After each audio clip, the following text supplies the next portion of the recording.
I usually don't like electing convicted felons. I think in California, your votes don't really matter. I'd rather her be president than Trump. Who will you be voting for in the 2024 election? Welcome back to the Last Ride series, ladies and gentlemen. Today we are back at Stanford University, one of the smartest schools in the entire world. You guys absolutely killed it with the last video, so we had to fly out west, run it back again. So without further ado, you already know what I'm asking. Who will you guys be voting for in the 2024 election? Ooh, that's a hard question. I'm voting for Vice President Harris. Kamala Harris. Kamala Harris. Kamala Harris and Tim Walz. Kamala Harris. I will be voting for Kamala Harris. Do I need to explain my reasoning? If you would like to, yeah.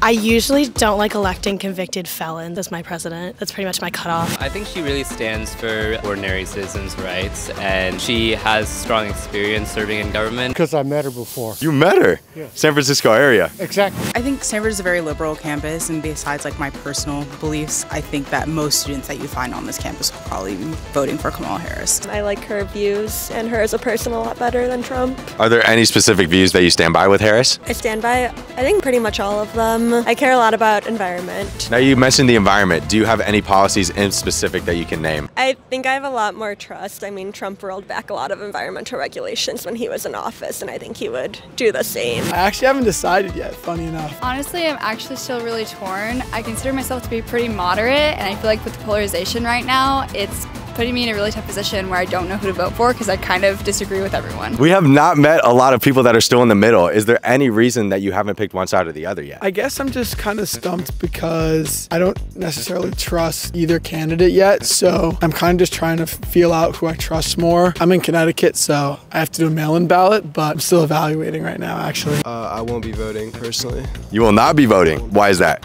I don't have my ballot. If you were to be voting, is there any specific party you would cast your vote for? Probably Democratic. That's what my state votes for. I don't know, really super politically inclined myself, so it doesn't have a lot of sway in the whole thing, especially from Washington. So do you see any weaknesses between either candidate that's kind of making you draw away from them? I think especially Trump, with just the way that he's behaved in the past 4 years with Biden's presidency and just refusing to take responsibility has absolutely turned me off to Republican Party politics as well. And then as far as Kamala Harris's standpoint, I disagree with her on a lot of her stronger far liberal policies. I don't know, at least she was a Stanford Law School alum, so she has that going for her. But yeah. And any specific policies that you guys stand by with Harris? I don't think I definitely need to do more informative in terms of research, but I think that I like more so her attitudes, and I think it's more of a situation of I don't want to vote for Trump. There are definitely some questions about the legitimacy of Project 2025 and its connection to Trump, so that's a deterrent as well. So are you saying that Project 2025 is connected to Trump? From my understanding, yes, that's what I mean. I think that I just agree with her more morally than I do Trump. So I would say more so, not necessarily there are any policies, but more so I disagree with Trump's policies. I disagree with Trump's tariff policies. I think that going into a trade war right now would be pretty detrimental, and I've looked at some of the numbers from a number of sources, and I feel like my family and then other families can't pay the additional $1,500 a year that it would cost. I really support Vice President Harris's stances on reproductive freedom and bolstering the middle-class economy. I think her abortion policy. Yeah, women's rights, just equal rights for all. And do you have any examples of how she would be able to help with the middle-class economy? Yeah, I think she's talked a lot in her debates and in her policies about creating an opportunity economy, providing grants to small businesses. I believe that both candidates, when it comes to economic policies, are a little wishy-washy, especially with the unrealized economic gains tax that was proposed by Kamala early on. I mean, well, she backtracked on that, which I appreciate, but that was a little spooky point for me because I'm very into the world of economics and startup space. But then once again, going back to the tariff policies, I don't think that Trump fully understands the repercussions that will bring. Now, a lot of people on the right side have argued that Harris has actually worsened the economy since she's been in office. What do you think she would do better if she were to be elected? So I think, well, firstly, the economy that the Biden-Harris administration inherited was one severely hindered by the pandemic. And so I think that something that she might do differently when she's in office is really take into consideration opinions from economic advisors. I think it's valid to criticize Kamala's use and handling of inflation, but I don't feel like that should be an excuse to then just say it's okay to make the problem worse. And also, we're kind of aware that she's been in this vice presidential capacity for so far, and so she hasn't really had a chance to demonstrate what she would do as a leader and kind of play this more passive role in her administration. And say Kamala were to be elected, is there any one thing that you look forward to seeing change in our country? A woman can be president. That's lit as fuck. Like, Yes. I'm sorry, I'm not allowed to swear. No, you're good. You're good. It's something new because she's a female. There's never been a female president. I don't really care if it's a liberal or conservative, as long as the candidate do their job well and try and stay out of war if we can. So what is your definition of well, would you say? Excellent. Excellent. Excellent for a president. Honestly, I don't know. I feel like it's just gonna be like the same. So I don't know if I'm excited. I'm not necessarily excited for her to be president, but I'd rather her be president than Trump. Trump, that was SARS campaign. Kamala Harris, I'm really interested in what type of administration she would choose for her office. Other than that, she should do a pretty good job. She has my vote. And say Trump were to be elected to office, do you see any positives coming from that situation?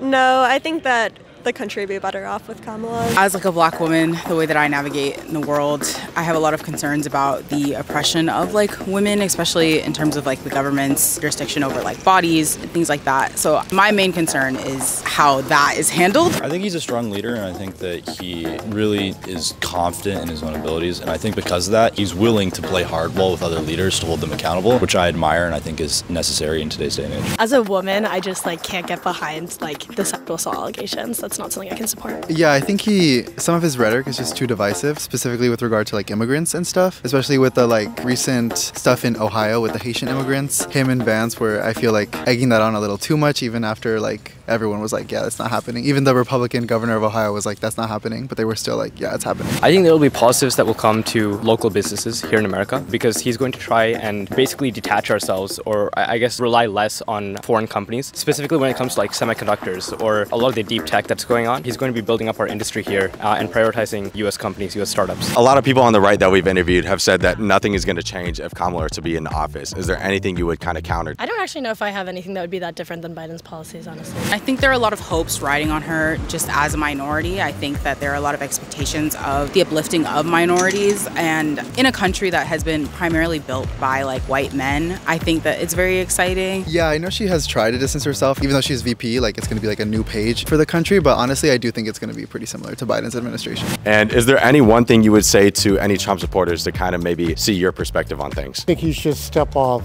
and give the female a chance so the world and the United States would see something different other than the normal policy that we have had. You're kind of saying like, look away from the policy a little bit more towards the progression. Yes. Yes. Yes, I agree. So where are you from originally? Originally, I was born in Vancouver, Canada. So from an international perspective, what has your perspective been on the whole election cycle in the United States? It's amazing that elections in one country can influence the world, like everybody's watching. I mean, we've seen some smart decisions being made before by voters, sometimes not so smart.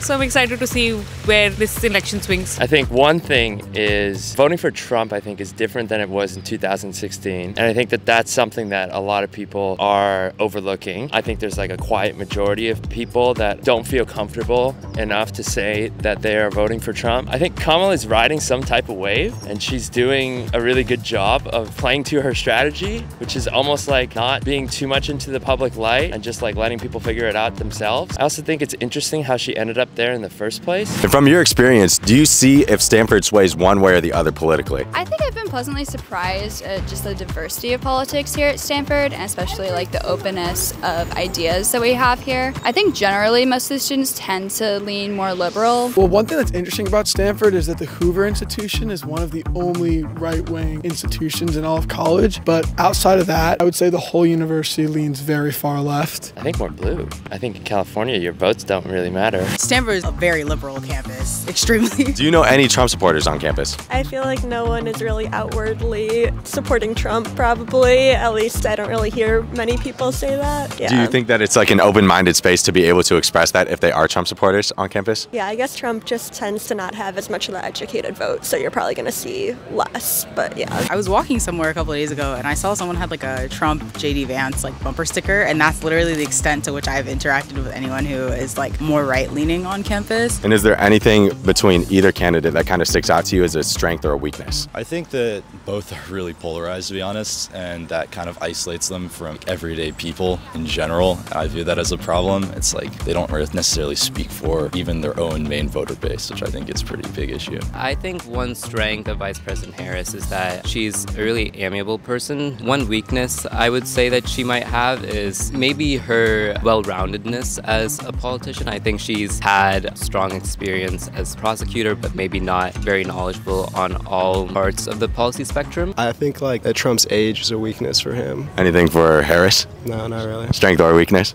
Nothing's popping out. One strength for President Trump also is, I think, his ability to appeal to middle-class Americans and be someone who stands for the economic rights and opportunity of middle-class America. One weakness, I think, is that he's very divisive, especially in the social scene, and can alienate a lot of voters. Negative partisanship is like the name of the game, right? If you're not like radical enough, then you risk not being nominated by your own party. That goes to show with basically every single time these candidates have like posed a policy that has not, garnered enough like support from like the moderates, but has garnered like a lot of support from the extremists, and they go ahead with it. And they often like backtrack on issues that they themselves have been like strong proponents of and that they got elected on themselves. And we've had a lot of people actually say today that like quote unquote their vote may not matter if it's not blue. What would you say to anybody out there to kind of encourage them to vote regardless of whether or not they go with the majority? You don't know till you try. So get there and do it. Absolutely. Absolutely. Very well said. Get there and do it.